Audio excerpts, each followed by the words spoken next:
हाँ।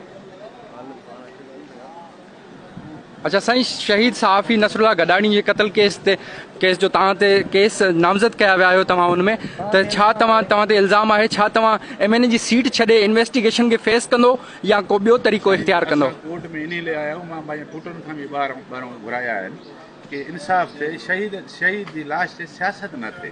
अच्छा, कौन सियासत कर रहा है? आपको क्या लगता है कौन सी पार्टी? यहाँ से कोर्ट का फैसला हो जाए, मैं प्रूफ के साथ। अच्छा, वारिसन चयो आहे त तव्हां क़त्ल कयो आहे शहीद नसरुल्लाह गडाणी जो?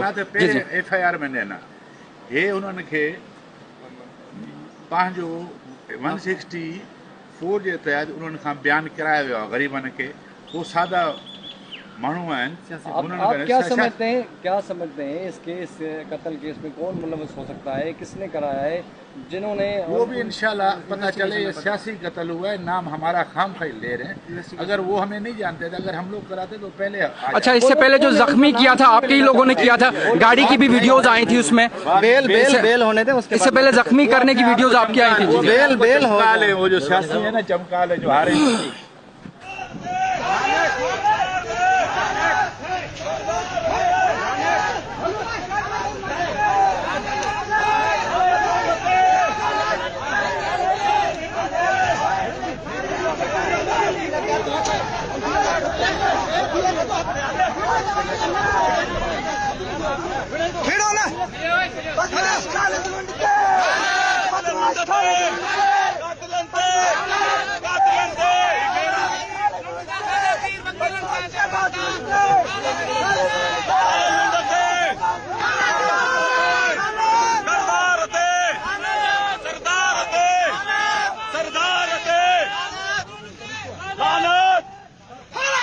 तुझी मां है टट्टू।